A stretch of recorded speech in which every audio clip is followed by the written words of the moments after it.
Hello friends, this is Kailash Chandra Volume 2, transcription number 34 at the speed of 90 words per minute. 3, 2, 1, start. Mr. Vice Chairman, Sir, I would like to speak on this bill in the interest of the rapid economic growth in the country. If the nation grows from strength to strength, economically leading to eradication of the degrading and disheartening poverty of the people of India, the workers of this nation would also benefit and they would also go above the poverty line. Sir, I would like to mention here that the plantation crops, as understood by the term so far, namely coffee, rubber, tea, and cardamom, have been giving this nation substantial amount of the much coveted foreign exchange annually. It must be noted that coffee exports alone have given our country during the last 5 years over rupees 1000 crores in foreign exchange by way of export earnings and export duties. I must also bring to the attention of this House that the famed tea industry in India today has become a sick industry affecting lakhs of workers and the tea planters. Sir, we ought to know that in the agricultural sector, the plantation labor is the best organized one and is getting nearly the same treatment, facilities, and amenities like the industrial labor.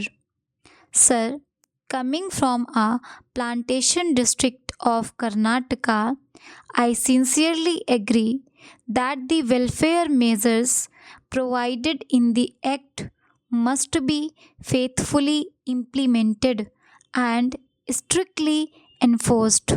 But I cannot subscribe to the view taken by some that the planters generally are exploiters and are inimical to the interest of their own workers and that they must be dealt with severely. Sir, most of the planters of today are educated and they know that contented labor is conducive to productivity and peace in the states and therefore would like to provide all the welfare measures and amenities to the workers. Sir, I would like to point out some of the very draconian, discriminatory, and invidious urban directed amendments made in the Plantations Labor Amendment Bill 1973. Sir, the Plantations Labor Act is sought to be applied now even to holdings of 5 hectares and above, employing 15 persons and more. Originally, in the bill brought before the Joint Committee, it was sought to be applied to holdings of 6.5 hectares and above. It would be realistic to make an amendment to the present bill to raise the size of holdings from 5 hectares to 6.5 hectares.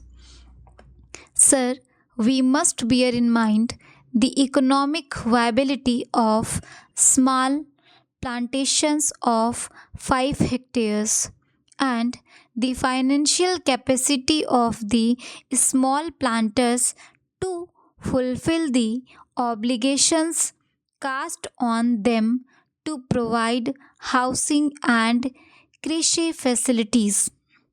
Those small planters, in some cases, are unable to provide themselves with houses and medical care as good as those intended for their workers in the bill.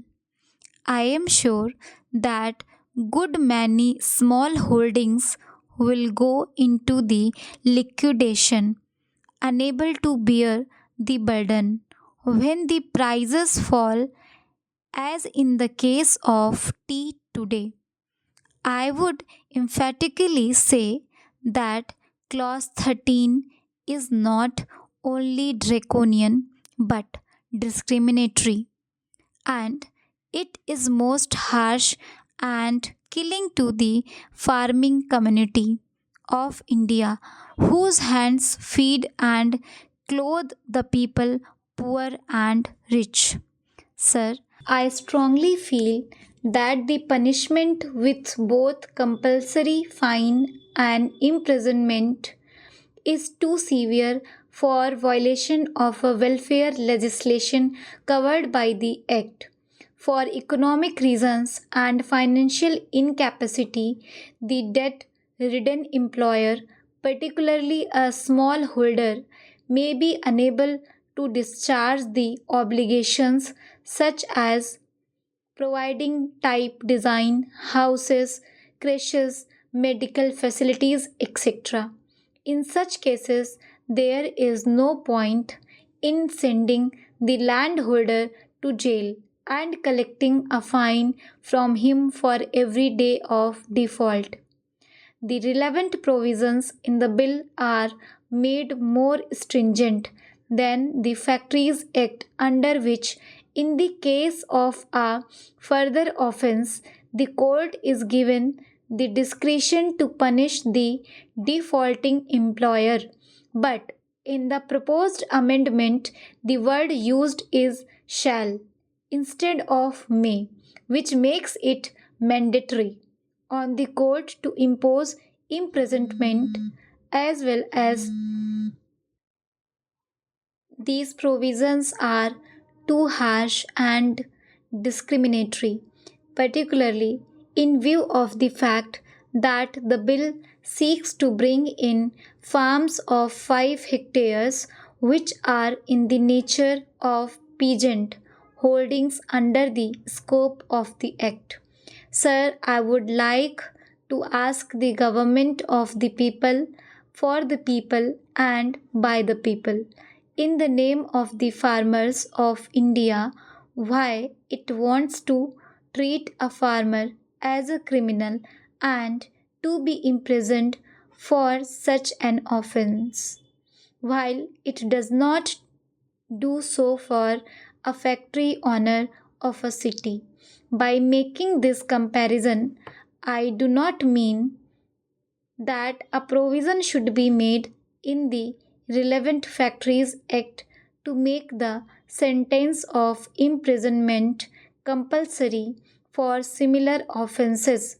Let me make it clear that I am not speaking against the interest of the workers in the plantations. I am only speaking against the stringent and invidious measures which have been provided in the bill affecting the rural employers and the invidious laws enacted for them. Full stop. Thank you.